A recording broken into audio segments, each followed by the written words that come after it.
अस्सलाम वालेकुम। क्या हाल आप सबका। आई होप आप सब खैरियत से होंगे। मैं हूं अतीक जोताना, एजो एसोसिएट के चैनल से। अल्हम्दुलिल्लाह हम लोग काफ़ी सारी वीडियोस आप लोगों के सामने लेके आते हैं।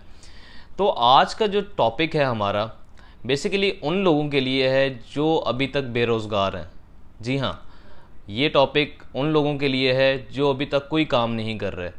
तो बिल्कुल आपके पास ज़्यादातर लोगों को टेंशन ये होती है कि हमारे पास तो कोई पेमेंट नहीं है, हमारे पास कोई ऐसी ट्रांजैक्शंस नहीं है, कोई ऐसी प्रॉपर्टीज़ नहीं है, तो हम काम स्टार्ट किस तरीके से कर सकते हैं। तो इसी तरीके से मैं एक दिन अपने दोस्त से मिला। तो क्योंकि मैं प्रॉपर्टी का काम करता हूँ, काफ़ी सारी चीज़ों को समझता भी हूँ अल्हम्दुलिल्लाह, डॉक्यूमेंट्स के हवाले से, प्रॉपर्टी की सेल परचेज़ के हवाले से। तो एक दिन वो मेरे पास बैठे थे और काफ़ी सारी चीज़ों को देख रहे थे, और उसके बाद वो उन्होंने वही चीज़ जाके अपनी एक प्रॉपर्टी जब उन्होंने सेल की तो उनको काफ़ी ज़्यादा उस चीज़ का फ़ायदा हुआ। तो एक दिन वो वापस मेरे पास आए तो उन्होंने मुझे सारी स्टोरी बताई। तो मैंने उनसे पूछा कि आप इस टाइम फिर फ्री क्यों हैं, आप काम क्यों नहीं करते। कहते हैं कि यार प्रॉपर्टी डीलर बनने के लिए या प्रॉपर्टी का काम करने के लिए तो हमें तो अच्छी खासी पेमेंट्स चाहिए, एक वाइट सूट चाहिए, बड़ी गाड़ी चाहिए। तो हम जो है वो इस तरीके से, क्योंकि मेरे पास इतना बजट नहीं है कि मैं आप प्रॉपर्टी का काम स्टार्ट कर सकूं। तो ऐसा बिल्कुल नहीं है कि आप अगर प्रॉपर्टी का काम स्टार्ट करना चाहते हैं तो आपको बड़ी गाड़ियां चाहिए या कोई ऐसे बड़ी ट्रांजैक्शंस की या बड़ी अमाउंट्स चाहिए। जी हाँ, तो आप जो है बिल्कुल थोड़ी पेमेंट अगर आपके पास है तो फिर तो आप इन्वेस्टर बन जाएंगे कि आपने ऐसा इन्वेस्टर काम करना है। अगर तो आपने प्रॉपर्टी डीलर बनना है तो आपको किसी चीज़ की कोई नीड नहीं है। ठीक है, स्टार्ट लेने से पहले आपको अपने सराउंडिंग में जितने आपके लोग काम कर रहे हैं, ठीक है, सबसे पहले उनको आप अपने बारे में बताएं कि मैं प्रॉपर्टी का काम कर रहा हूं। ठीक है, अगर आपने कोई प्रॉपर्टी सेल करनी है या परचेज करनी है तो आप लाजमी मेरे से कांटेक्ट कीजिएगा। बट इससे पहले भी आपके पास थोड़ी सी नॉलेज होना बहुत ज़रूरी है कि अगर आपने किसी बंदे की एक अमाउंट किसी जगह पे लगवानी है तो उसके आपके पास पूरे फैक्ट्स एंड फिगर्स आपको पता होने चाहिए कि अगर मैं ये प्रॉपर्टी दिलवाऊंगा क्या आगे चल के ये बेहतर है या इसके डॉक्यूमेंट्स में ऐसा कोई इशू तो नहीं है। तो आपने ये सारी स्टडी करनी होती है। ठीक है, तो आपके सराउंडिंग में जितने लोग काम कर रहे हैं, जो प्रॉपर्टी का काम कर रहे हैं, सबसे पहले आप उनसे कांटेक्ट करें। ठीक है, उन लोगों के नंबर्स आपके पास होने चाहिए। आप उनके पास जो सीनियर्स यहाँ पे काम कर रहे हैं उनके साथ ज्वाइनिंग भी कर सकते हैं।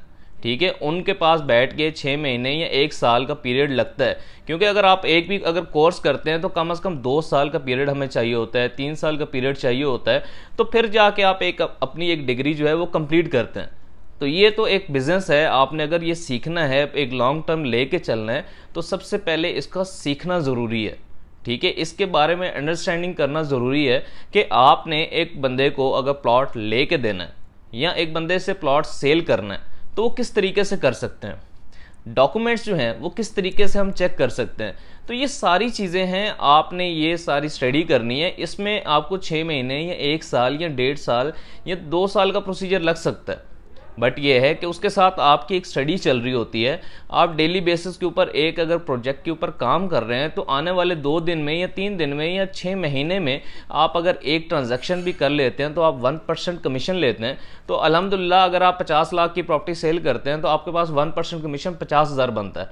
ठीक है, इसी तरीके से जिस तरीके से आपका एक सर्कल बनता जाता है, आप महीने में 5 डीलें भी करते हैं, 6 डीलें भी करते हैं, तो आपकी एक सिलसिला बन जाता है और अच्छा हैंडसम अमाउंट आप अर्न करना शुरू कर देते हैं। तो अगर आपने काम स्टार्ट करना है, कोई भी काम, ठीक है, सबसे पहले आपने देखना है कि लोगों की ज़रूरत क्या है। तो आपने एक नारा भी सुना होगा कि रोटी, कपड़ा और मकान, ये 3 चीज़ें। रोटी अगर आपने खाने का काम स्टार्ट करना है तो हर इंसान ने खाना तो खाना है। ठीक है, तो आप खाने का अगर काम स्टार्ट करते हैं तो हर बंदे को उस चीज़ की नीड है। ठीक है, इसी तरीके से अगर आप कपड़े का काम स्टार्ट करते हैं तो हर बंदे ने कपड़े पहनने हैं। ठीक है, तो आप वो भी काम स्टार्ट कर सकते हैं। और मकान, हर बंदे को अपनी एक न एक जगह, या जैसे नस्ल दर नस्ल एक सिलसिला चलता जा रहा है, प्रॉपर्टीज ट्रांसफ़र होती जा रही हैं, जगह कम होती जा रही है, लोगों की नीड्स जो हैं वो बढ़ती जा रही हैं, तो हर इंसान को अपने बच्चों के लिए या अपने फ्यूचर के लिए कोई ना कोई ऐसा ज़मीन का टुकड़ा चाहिए होता है या अपना घर एक चाहिए होता है। तो आप जो है मकान अगर आप किसी बंदे को दिलवाते हैं या उससे ले के किसी थर्ड पर्सन को देते हैं तो आप जो है उसके अंदर एक कमीशन अपना रख के आप उनको प्रॉपर्टी दे देते हैं। आप स्ट्रेट फॉरवर्ड बताएं कि अगर मैंने आपसे प्रॉपर्टी ली है और मैं इनको दे रहा हूँ तो मैं आपसे 1% कमीशन चार्ज करूँगा।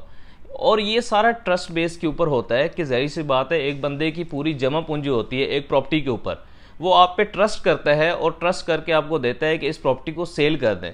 समटाइम ऐसे क्लाइंट्स भी हमारे पास आते हैं जो अपनी ओरिजिनल फाइल्स भी हमारे पास छोड़ के चले जाते हैं, वो इसी बेस के ऊपर कि वो हम पे ट्रस्ट करते हैं। उनको स्ट्रेट फॉरवर्ड हम बताते हैं कि अगर हम आपकी ये प्रॉपर्टी सेल करेंगे हम आपसे 1% कमीशन चार्ज करेंगे।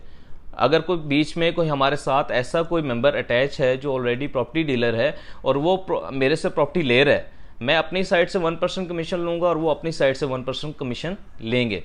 तो ऐसा बिल्कुल नहीं है कि आपको ये काम स्टार्ट करने के लिए एक बड़ी अमाउंट्स चाहिए या आपको अगर ये काम स्टार्ट करना है बड़ी गाड़ियाँ चाहिए, तो आप एक छोटी पेमेंट से भी आप विदाउट पेमेंट भी आप ये काम ईजिली स्टार्ट कर सकते हैं।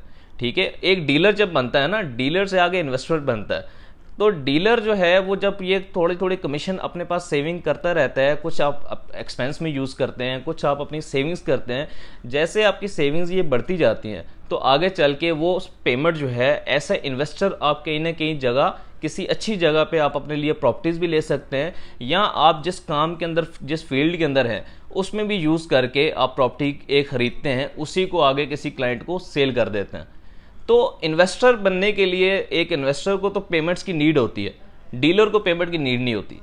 ठीक है, तो काफ़ी सारे ऐसे टॉपिक्स हैं, काफ़ी सारी ऐसी चीज़ें हैं जो आने वाली वीडियोस में हम लोग आप लोगों से डिस्कस करते जाएंगे, जिसमें डॉक्यूमेंट्स का काम है, टैक्स कितना लगता है प्रॉपर्टीज़ के ऊपर, और प्रॉपर्टी किस तरह सेल कर सकते हैं, या अगर आपने किसी से प्रॉपर्टी परचेज करनी है वो किस तरीके से कर सकते हैं। तो आने वाली वीडियोस में हम लोग डिस्कस करते जाएंगे आप लोगों के साथ। तो बैरियर टाउन का आगे का फ्यूचर क्या है, बैरियर टाउन की प्रॉपर्टी इस टाइम कहाँ पे स्टैंड कर रही है, तो इंशाल्लाह आने वाली वीडियोस में आप मेरे चैनल्स के ऊपर ये वीडियोस सारी देखेंगे। और मजीद काफ़ी सारी वीडियोस ऑलरेडी हम लोग डेली बेसिस के ऊपर बनाते भी हैं। अगर उन वीडियोज़ को आपने देखना है तो मेरे चैनल को लाजमी सब्सक्राइब करें और साथ में हमारे साथ अपडेट में रहिएगा। Thank you so much. अल्लाह हाफिज़।